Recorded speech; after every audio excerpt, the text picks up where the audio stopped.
Alright, so today's Monday.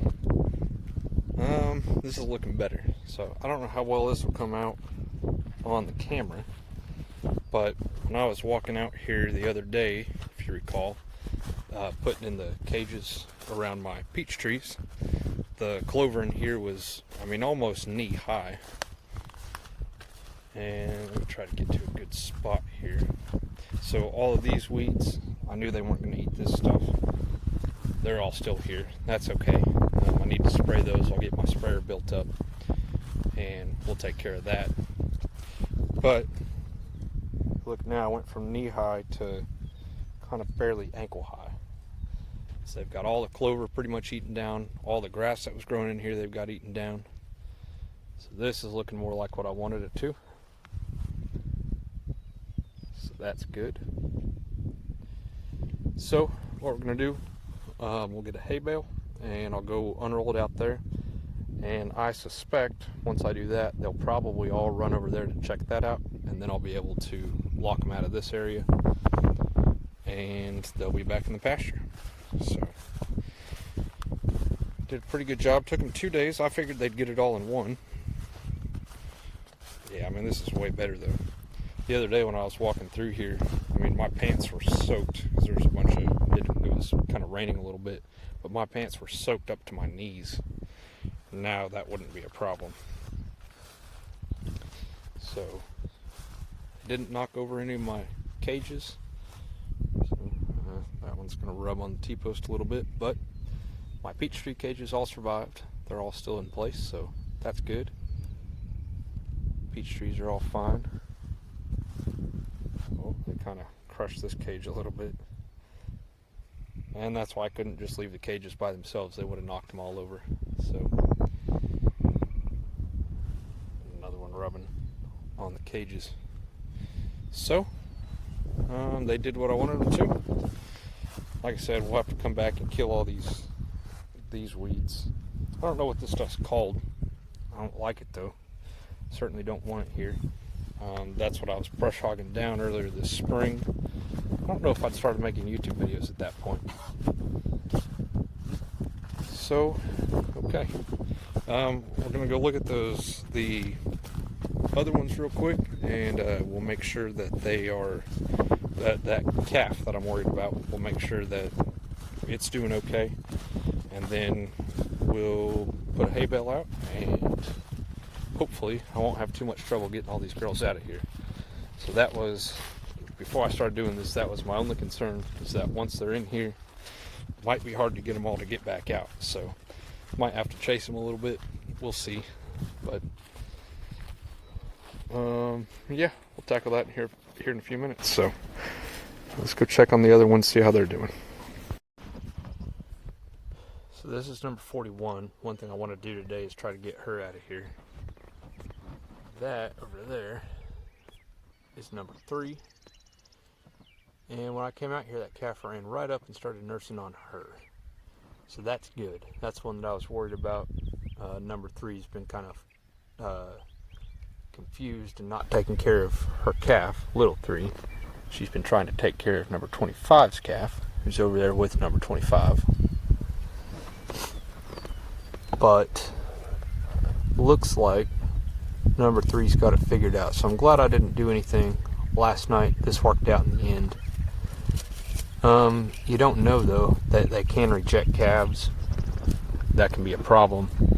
That's a major problem if that happens. You can end up with a bottle calf. It's not the way you want it to go. So their mother is out here. It's always better if she takes care of it. Now 41's going to come check me out. So I'm going to go and try park close to the gate, and I'll see if she comes over again and checks me out over there. And if she does, then I'm going to try to shoo her out into the pasture with the other ones. So we'll do that real quick before I put hay out for the other ones to get them out of my yard. What do you think, 41? You ready to go back to the rest of the herd? She's like, I don't know. Got something on this four-wheeler for me? I don't. She's my friend. She's gonna run off. Well, we'll try that anyway. We'll try to go park over somewhere where I can get her chased back into the rest of the herd. I've left that gate open since they're all up in my yard. I'm not too worried about them getting in here. So let's see if we can get that done. So as predicted, put the hay out. Here they all come. So I'm gonna go put the tractor up, and hopefully by the time I get back, they'll all be out of the yard. So this is out here in the main pasture. I must not have got all of them in my pens in there that hadn't calved yet. This doesn't look good. Looks like that calf's dead to me. I'm gonna try to get a closer look. Alright, so she's got the head out but no feet.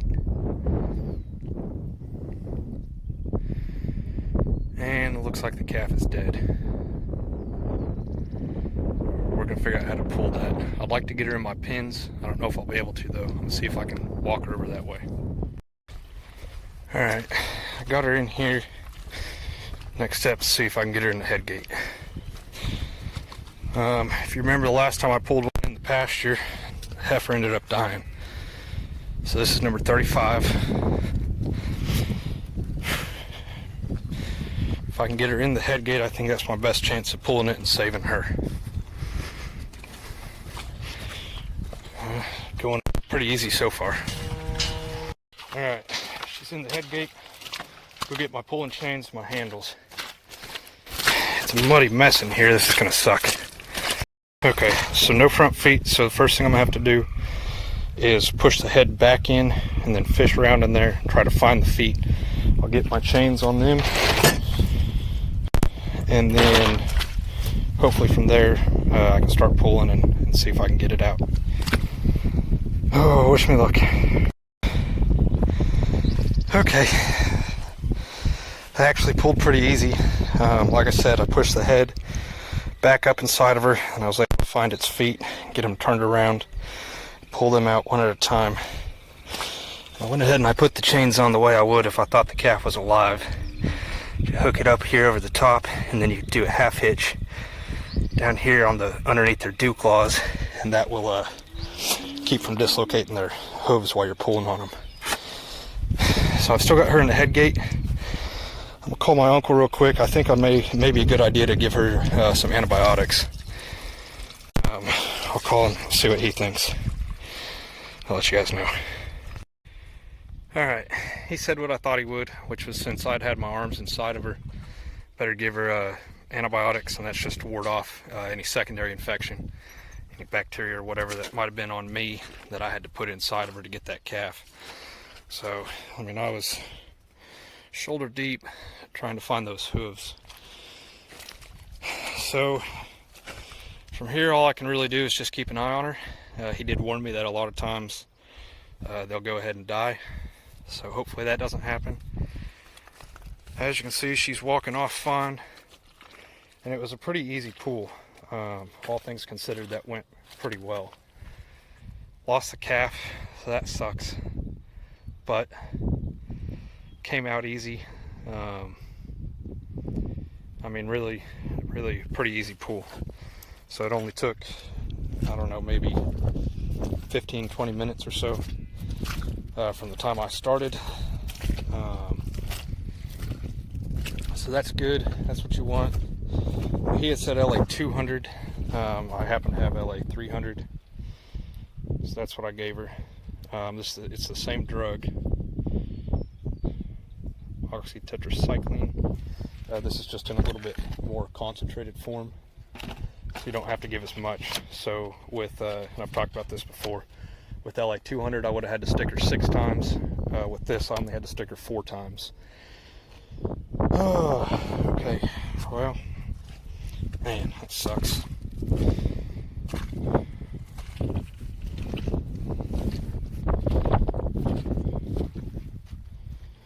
So, well, like I said, everybody had been telling me to buy OB handles, so I did, and I'm glad I did. It was way better because it puts your hands this way, whereas if you're trying to hold onto the chain, you'd have to hold it this way, and then it would be biting into your hand real bad. and I can get both hands going with this, and it's just a much more natural position. So it's real nasty and soupy in there. My feet kept getting stuck, but I was able to get to where you can kind of see where my feet were there, where I could kind of prop up against that post, and one on this side as well, and then just kind of lean and pull and wait to feel her have a contraction, and then I'd pull a little bit extra, and then once she stopped, I could keep a little bit of tension on it so I could still feel what was going on, but slack off. She did kind of start to sit down once, and I was able to just let off the pressure that I was pulling, and she stood right back up, no problem. And then it was the next time after that, I felt her start to have a contraction, start to push. So I pulled, got it out to its hips, and then one more came right out. I didn't even fall in my butt in the mud. So, all right, get this guy taken care of, I guess. Bummer way to end the day. Number 9 here, got a baby. All looks good. So it's Friday now. I'm waiting to close out the last part of the last Sunday Funday video because I want to go back out and show you guys 35.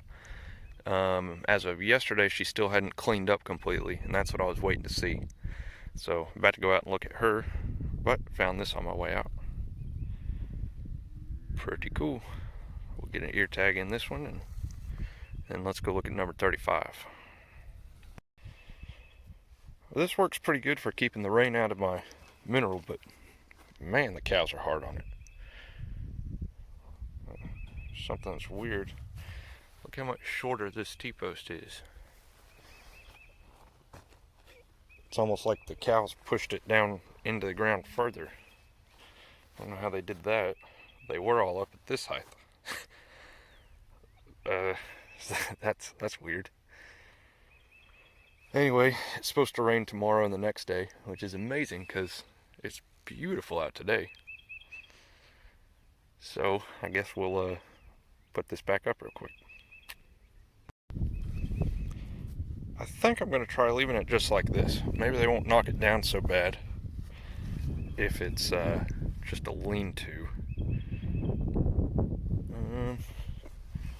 I think that'll work. They'll still be able to get in there, but what I'm worried about is if the rain's blowing this way at all, it's going to blow right in there. I don't know. I think we're going to try it though. I'm getting tired of fixing this thing, so let's try something different here, see if this works. Alright, let's go look at 35. Alright, see that? She still hasn't cleaned up. Now I can probably grab that and just pull it out of her, but she probably didn't clean up correctly.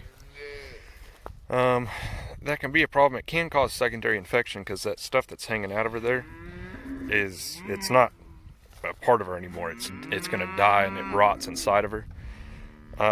The big problem though is that she won't breed back when she's supposed to. So I'll probably need to call my vet and get them out here to clean her up. And basically, I think what they'll do is kind of they'll douche her basically. A big kind of a spray nozzle thing that they stick in there, and they'll clean her out. So anyway, we're gonna have to call them. So I gotta go talk to them here in a little bit anyway, and I'll ask and see what they think.